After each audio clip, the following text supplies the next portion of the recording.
బాపట్ల జిల్లా రేపల్లె నియోజకవర్గంలో సిఐటియు ఆధ్వర్యంలో ఆటో వర్కర్లు రేపల్లె బస్టాండ్ నుంచి తహసీల్దార్ కార్యాలయం వరకు ర్యాలీ నిర్వహించారు. తమ సమస్యల పరిష్కారానికి సీనియర్ అసిస్టెంట్ చంద్రశేఖర్ కు వినతి పత్రాన్ని అందజేశారు. సిఐటియు జిల్లా అధ్యక్షుడు సిహెచ్ మణిలాల్ మాట్లాడుతూ ఉచిత బస్సు పథకం వల్ల ఉపాధి కోల్పోతున్న ఆటో డ్రైవర్లకు ప్రభుత్వం మద్దతునివ్వాలని, వాహనమిత్ర ద్వారా 25,000 రూపాయలు జీతం ఇవ్వాలని, గత ప్రభుత్వం జీవో 21న రద్దు చేయాలని, ఆటో కార్మికుల సంక్షేమ బోర్డు ఏర్పాటు చేయాలని డిమాండ్ చేశారు. ఈ పథకం వల్ల ఎవరు నష్టపోతున్నారో వాళ్ళని ఆదుకోవడం కోసం ప్రభుత్వాలు సరైనటువంటి నిర్ణయాలు చేయలేదు.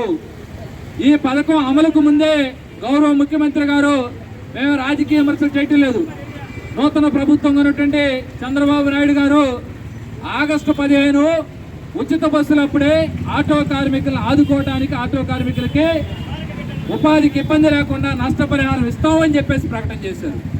కానీ ఆగస్టు 15 ఉచిత బస్సు ప్రకటించారు. ఆటో కార్మికులకి ఏ ఒక్క రూపాయి కూడా ప్రకటన చేయలేదు.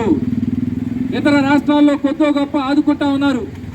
ఇప్పుడు ఏం చెప్తా ఉన్నారంటే చదువుకున్నటువంటి యువకులు ఎవరైతే ఉన్నారో ఆటో డ్రైవర్లు వీళ్ళకి 20 లక్షల ఉద్యోగాలు మేము కల్పిస్తామని చెప్తా ఉన్నారు. ఇప్పుడు 50 సంవత్సరాలు వచ్చినటువంటి వాళ్ళకి ఏం ఉద్యోగం ఈరోజు ప్రభుత్వంలో కల్పిస్తారని మేము ప్రశ్నిస్తూ ఉన్నాం. అట్లానే ఈరోజు క్యాబినెట్లో మేము చర్చిస్తాము, ఆటో కార్మికులను ఆదుకోవడం కోసం నిర్ణయం చేస్తామని చెప్తా ఉన్నారు. ఇప్పుడు 14 మాసాలు ప్రభుత్వం వచ్చి గడిచింది. ఉచిత బస్సు ఇప్పుడు అమలు చేస్తూ ఉన్నారు.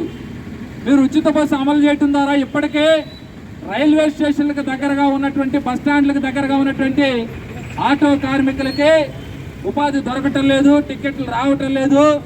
ఆటోలు తిరగకపోతే ఆటోలు ఎవరైతే ఉపాధి పొందుతూ ఉన్నారో వీళ్ళు కిస్తీలు కట్టలేక నెలకి 7,000 రూపాయల నుంచి 10,000 రూపాయలు కిస్తీలు కట్టాలి.